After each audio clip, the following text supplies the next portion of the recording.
तो गुप्त वंश या गुप्त साम्राज्य जिसको हम कहते हैं, गुप्ता डायनेस्टी।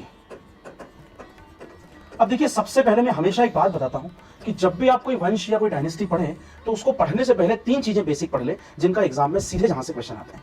एक तो होता है कोई भी वंश जब हम पढ़ते हैं तो इसकी स्थापना किसने की, यानी who is the founder of that particular dynasty, या इस वंश का संस्थापक कौन है। Second is who was the last ruler of this dynasty, इसका अंतिम शासक कौन है। And third important thing is what was the capital of this dynasty, आखिर इसका राजधानी कौन सा है। हमेशा याद रखें, आप हिंदुस्तान में तमाम जितनी परीक्षाओं की तैयारी कर रहे हैं, चाहे यूपीएससी की या किसी स्टेट पीसीएस की या फिर कोई और वनडे एग्जामिनेशन, वंश में सबसे पहले ये 3 चीज पढ़ें, प्रश्न वहीं से बनते हैं। ठीक, तो चलिए हम देखते हैं सबसे पहले इसकी स्थापना या संस्थापक इसका कौन है। संस्थापक, तो संस्थापक का मतलब होता है फाउंडर। तो who is the founder of this dynasty, वो है आपका श्रीगुप्त। अब मैं बताऊंगा कैसे ये श्रीगुप्त है।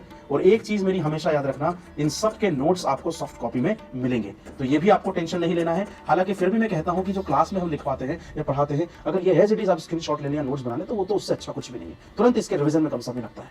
दूसरा, अगर हम ले संस्थापक के बाद इसका लास्ट रूलर यानी अंतिम शासक कौन है, अंतिम शासक, ये एक बात ध्यान रखना चाहिए आपको, जिसको हम कहते हैं लास्ट रूलर। तो लास्ट रूलर कौन है इसका, वो ध्यान रखना है, विष्णुगुप्त। हालांकि अभी पूरा पढ़ेंगे हम लोग, निश्चिंत रहें, विष्णुगुप्त। और विष्णुगुप्त जो है ये 550 तक रहा है, हम आगे देखेंगे इसको, अभी तो मैं एक जगह कंपाइल कर रहा हूं। और थर्ड इंपॉर्टेंट थिंग जो है वो है इनकी राजधानी।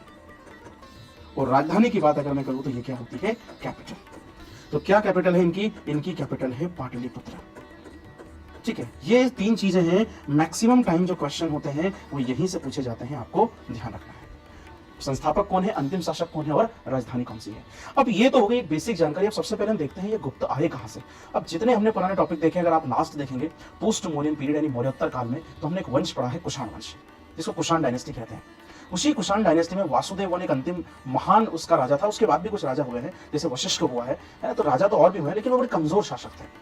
तो उसके बाद क्या हुआ ये हम देखते हैं, और कैसे गुप्त आए उसके बाद हम देखेंगे इनकी जानकारी के स्रोत के बारे में।